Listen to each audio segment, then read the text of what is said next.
Great things happen outside the comfort zone. Unfortunately, it doesn't always feel good there. Being uncomfortable is the first step to change, and change is scary. Fear of the unknown can creep in and make you take a step back into your zone of comfort.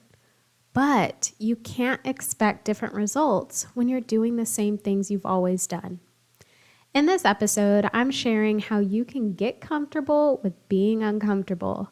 You'll learn why stepping outside of your comfort zone leads to amazing things and how you can put yourself in a position to get uncomfortable but be okay with it. Here's to new, exciting, and unknown blessings coming our way. Before we get into today's episode, I want to answer a City Girl Solutions question that came in. How do you recommend someone get started with budgeting if they have never done it before? Well, whoever asked this question, you have come to the right place. I am a money coach who specializes in budgeting. And I would say if you have never budgeted before, let's take it slow. Let's keep it simple. I am an advocate, a believer, and a follower of the KISS method. Keep it simple, stupid. My dad used to say that, and I feel like he is looking down on me and chuckling. But he's right. Keep it simple. So when it comes to getting started with budgeting, keep it simple.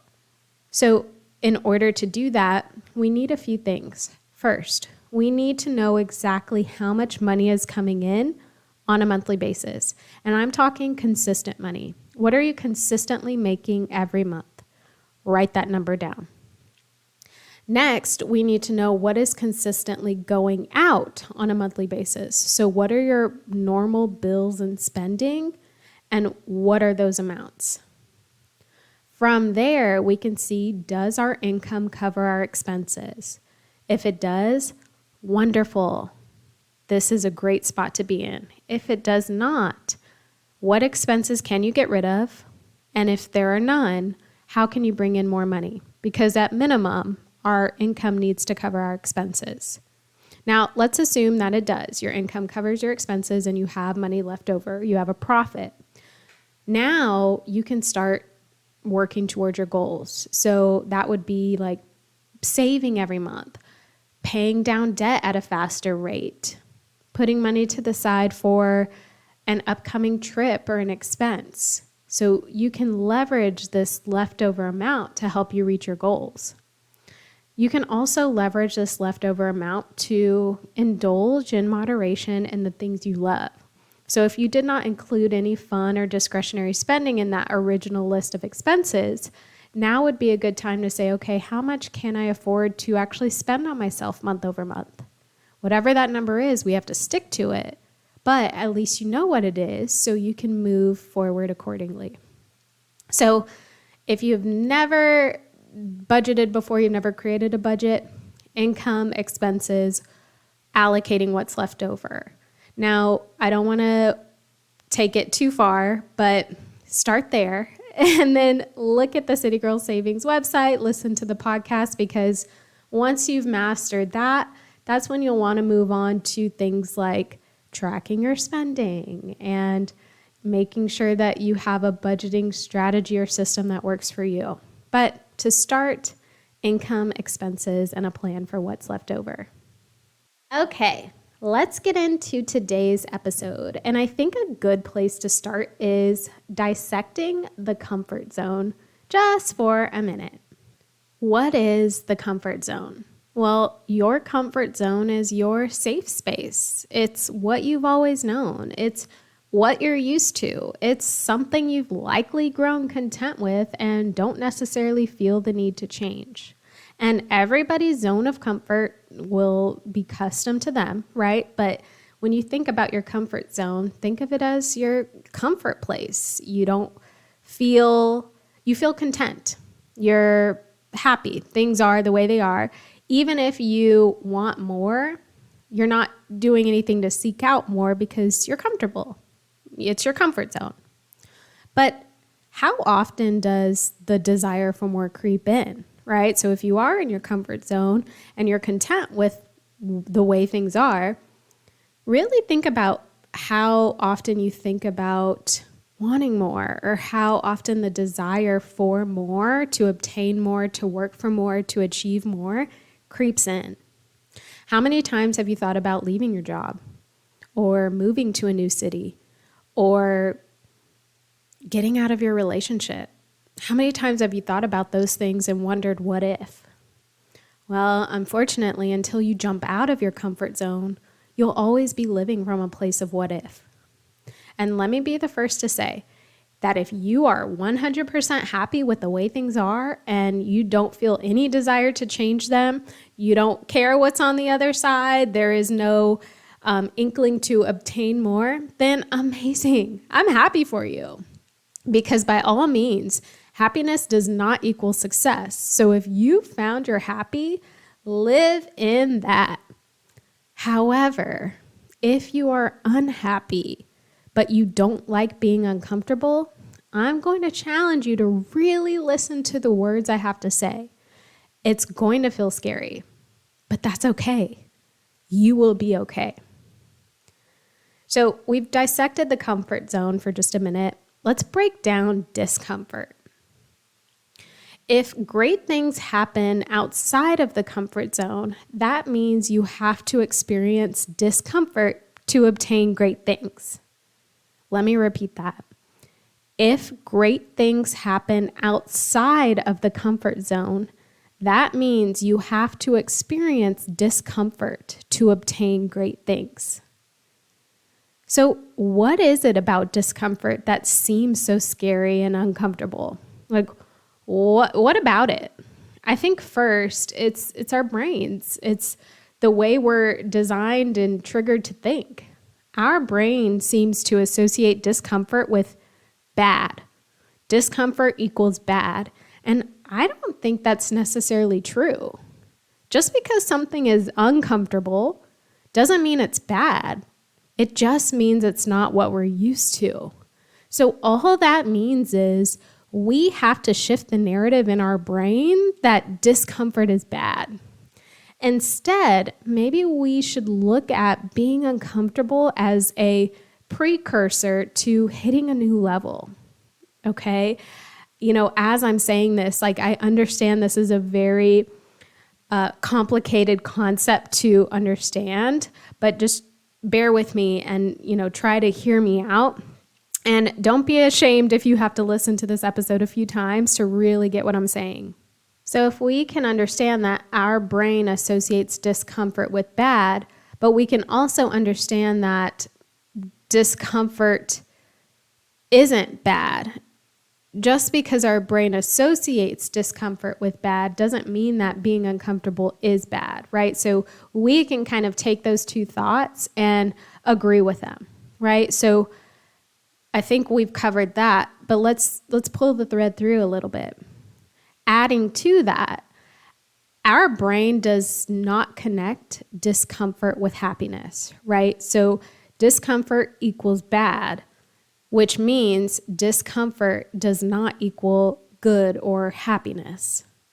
So if we're uncomfortable, our brain is telling us we're unhappy. But is that really true? Just because we're uncomfortable doesn't mean we're unhappy. It just means we're in unknown territory. So once again, we have to shift the narrative. Just like shifting the narrative from discomfort is bad, we have to shift the narrative that discomfort means we'll be unhappy. Not true.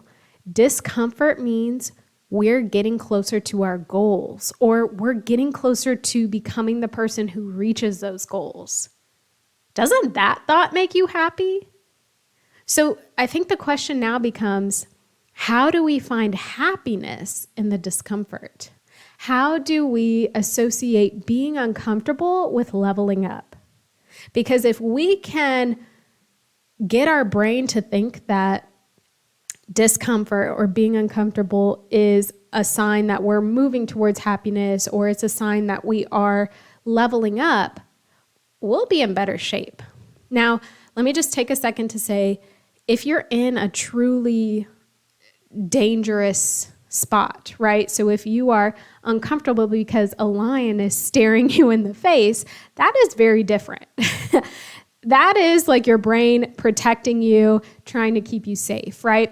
I'm talking about doing something that you probably know you should be doing, but it makes you uncomfortable, so it's scary. Okay, I just had to throw that out there. So going back to what I was saying, the question is, how do we find happiness in the discomfort? How do we associate being uncomfortable with leveling up? And so, in my opinion, I think there are a few ways we can do this. First, look back to a time where you were uncomfortable. How did everything pan out? Did you learn something? Did you achieve something? Did you accomplish something you didn't expect to? Even if it was simply being comfortable the next time you were in a similar situation, that's something to be happy about. Another thing you can do is get uncomfortable more often. So if asking a question in a work meeting terrifies you, vow right now to do it in your next meeting. If having a hard conversation gives you feelings of anxiety, power through. If you're scared of starting a business because you don't know how it's going to turn out, just start. Sometimes the only way through is forward. So the only way to move through that discomfort, to get through being uncomfortable, is to just go through it. Just move forward in spite of these feelings of fear or dread. Now, I have personally learned to be okay with getting uncomfortable. It didn't happen overnight. It didn't come easy, and I had to be in situations where I did not feel great. But over time, I've learned to be okay with getting uncomfortable because I know what it means. It means that I am leveling up. It means that I am moving into a new phase of Rhea. It means that I am becoming the person I need to become to achieve the things I want to achieve. Sure, I still feel my heart rate increasing and my skin get hot when those uncomfortable situations or things pop up for me, but I lean into those feelings. I never run from them anymore, and I remind myself when I am feeling those things that I'm leveling up. It's a sign, it's my sign I'm becoming the Rhea I ultimately see myself as. And I want to give you some examples because I think sometimes that's like the best way to do it. So here are a handful of instances where I chose to get out of my comfort zone and be uncomfortable. So these were scenarios where I either didn't want to have the conversation or I didn't, want to do something, or I felt uncomfortable doing something. So maybe it wasn't even a matter of want, I just felt that uncomfort. Here's a good example. Teaching in front of a live audience. Earlier this year, I was asked to speak about budgeting for small business owners at a town hall meeting for Black business owners. The minute I was asked, or the minute I read the message asking me if I wanted to speak, I felt uncomfortable. Like the thought of presenting in front of people, it's scary. Public speaking is, at least for me, it's a scary thing. So instantly I felt uncomfortable, but I wanted to do it anyways. I knew I had to do it, but I wanted to. So even though I felt uncomfortable, I wanted to do it because I know that the more I do it, the better I'm going to be, number one. But number two, what I have to teach can truly help people. So I would be selfish to not do it because I feel uncomfortable. That's like not even an excuse for me. And I've actually done a few in-person speaking events and workshops, and I've found that the more I do them, the more confident I am in my abilities. And this does not mean I don't get nervous every time, because trust me, I do, but I still do it anyways. And I always, every single time, I always feel amazing after I do. Another example of me getting out of my comfort zone was having a hard conversation with a friend. And saying no to her wants so I could protect my own peace and happiness didn't come easy. I know that I shared an episode why you should prioritize your happiness first. And it's not always easy to do that, right? Especially if you're a people pleaser, or especially if you care about the person that is asking you to do something that you don't want to do.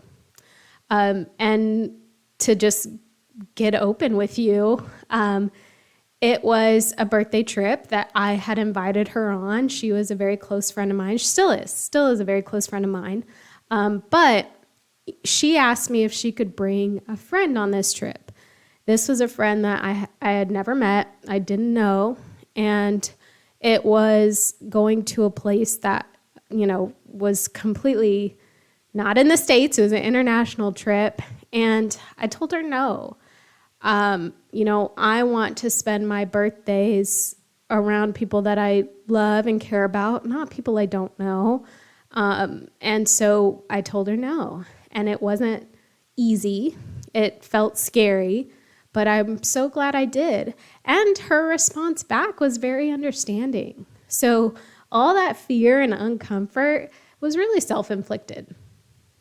And then the final example was raising the rent with my rental property tenants. So I don't know, I haven't really processed why this discussion was so hard, but with property values rising, mortgages are rising, and therefore that means rent is rising. And so we were in a position where we had to raise the rent, otherwise the rent wouldn't cover the mortgage. So, it was pretty plain and simple.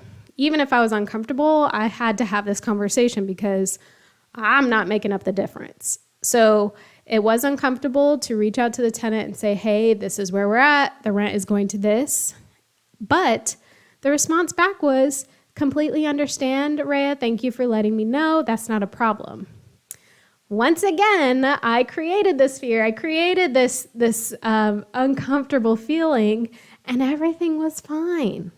So those are 3 examples of situations that made me uncomfortable, but I was so much better off after each of those situations happened. So being uncomfortable really puts your present comfort, so your comfort at this moment, at risk so that you can have future happiness. So it's like, should I just be uncomfortable right now, get it over with so that in the end I can be as happy as possible? That's what being uncomfortable does. And at the end of the day, we all just want to be happy, right? So if you take anything from this episode, I think it's this. Don't associate happiness with comfort. They are not contingent on each other. Happiness is usually on the other side of discomfort. And it's hard to see that before you get there, but having faith and taking the leap always pays off. So if the thought of investing in your financial education makes you uncomfortable, here is your sign to step out of your comfort zone, because the Money Management Mastery program is open, but only for a few more days.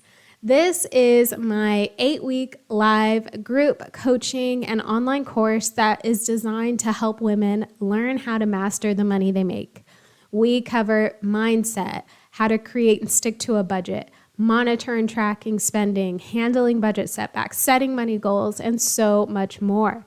You get templates, trackers, workbooks, and 8 weekly group coaching calls live with me and all the other amazing students. I open this program 1 time per year, and that time is now. You can join or learn more at mmm.citygirlsavings.com/money management mastery. And I will make sure to link to it in the show notes. So here's to being uncomfortable and blessings coming our way because of it.